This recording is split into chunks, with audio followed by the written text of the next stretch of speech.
Hi friends, आज हम लोग पढ़ेंगे अलाउद्दीन खिलजी के बारे में।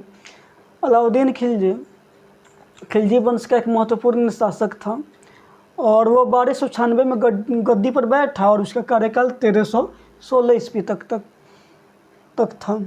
अलाउद्दीन खिलजी का वास्तविक नाम अली गुरसफ था और वह एक निरक्षर शासक था। वह पढ़ा लिखा नहीं था, लेकिन उसकी जो शासन व्यवस्था थी बहुत ही अच्छी थी, उसका अच्छा ही कहा जाएगा। वह करा का सूबेदार था। करा मानिकपुर का जलालुद्दीन खिलजी के समय में अलाउद्दीन खिलजी को करा मानिकपुर का सूबेदार बनाया था जलालुद्दीन खिलजी ने। और जब अलाउद्दीन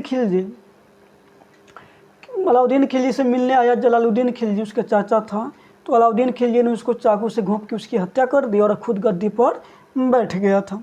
अलाउद्दीन खिलजी ने बहुत सारे सुधार किए उनके, जैसे उसमें कुछ महत्वपूर्ण आर्थिक सुधार, सैन्य सुधार और साम्राज्य विस्तार भी उसने किया था। आर्थिक सुधार में उसने बाजार नियंत्रण प्रणाली को बहुत ही दुरुस्त किया था। बाजार नियंत्रण प्रणाली में उसकी जो विशेषता थी वह यह थी कि वह किसी को भी नापने तोलने में अगर कोई कम दे रहा था तो उसके जितना वो कम दे रहा था उतना मांस उसके बॉडी से काट कर उसकी पूर्ति की जाती थी। और वो मांस कहाँ से काटा जाएगा वो अलाउद्दीन खिलजी ही तय करता था। वो मांस गर्दन का भी हो सकता था, कहीं से काट सकता था वो, जिससे उसके बाजार नियंत्रण प्रणाली उसकी बहुत ही दुरुस्त हो गई। कहीं भी चोरी घोटाले का कोई भी किसी तरह का कोई भी बात नहीं थी। दूसरा था कि उसने वस्तुओं के दाम निश्चित कर दिए।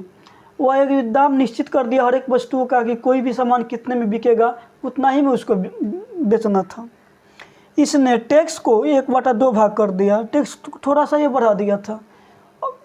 टैक्स को ये 1/2 यानी 50% वह कर दिया था। इसने कुछ सैनिक सुधार भी किए। सैन्य सुधार में था इसने सेना को संगठित किया। और इसने नगद वेतन देना भी चालू किया। इसने सबसे पहले सेना को नगद वेतन देना चालू किया अलाउद्दीन खिलजी ने, जिससे सेना में भी इसकी काफ़ी मजबूत हो गई थी। इसने साम्राज्य विस्तार भी किया। इसने गुजरात पर आक्रमण किया, रणथंभौर पर आक्रमण किया और चित्तौड़ पर आक्रमण किया, जिसमें सबसे महत्वपूर्ण इसका चित्तौड़ पर आक्रमण था। वह भी रानी पद्मावती को लेकर इसका आक्रमण था।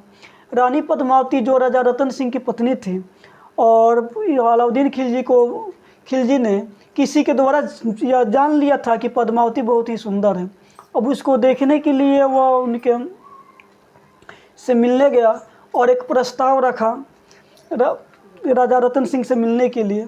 तो रतन सिंह ने कहा कि राजपूतों की बीबियाँ जल्दी किसी से मिलती नहीं है। तो अलाउद्दीन खिलजी बोला कि अच्छा ठीक है, अगर सीधे डायरेक्ट नहीं मिलना होगा तो शीशे के द्वारा भी मिल सकते थे। और जब उसने कहा कि अगर रानी पद्मावती नहीं मिलेगी तो हम लड़ाई करेंगे, तो उस लड़ाई को रोकने के लिए रानी पद्मावती ने कहा कि ठीक है, यदि मेरे शक्ल देख लेने से अगर लड़ाई रुक जाती है तो मैं उसके सामने जाऊँगी। और एक शीशे का दीवार खड़ा किया गया और अलाउद्दीन खिलजी इस तरफ था, रानी पद्मावती दूसरी तरफ थी।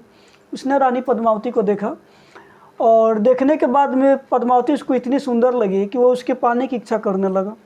उसके पाने की इच्छा के लिए उसने चित्तौड़ पर आक्रमण भी कर दिया। चित्तौड़ पर आक्रमण करते समय जो चित्तौड़ का किला था उसको बंद कर दिया गया। बंद कर देने के बाद में 6 महीने तक लगभग वो अलाउद्दीन खिलजी अपनी सेना के साथ चित्तौड़ के किले के पास ही रहा। जैसे उसके बाद जो अंदर का रसद पानी था वो जब ख़त्म होने लगा तो लोग भूखे मरने लगे। लोगों ने सोचा कि ऐसे भूखे मरने से अच्छा कि लड़कर ही मरा जाए। बाहर तो सेना खड़ी थी अलाउद्दीन खिलजी की। दुर्ग खुला और लड़ाई चालू हो गई। इसने अलाउद्दीन खिलजी ने छल करके राजा रतन सिंह को मार दिया और अंदर गया। तब तक रानी पद्मावती जौहर कर चुकी थी। तो यह अलाउद्दीन खिलजी का यह विस्तार था। 1316 में उसकी मृत्यु हो गई। और आज की वीडियो में हम लोग इतना ही पढ़ेंगे। आप मेरे चैनल को सब्सक्राइब कीजिए, लाइक कीजिए, कमेंट कीजिए और शेयर कीजिए। Thank you.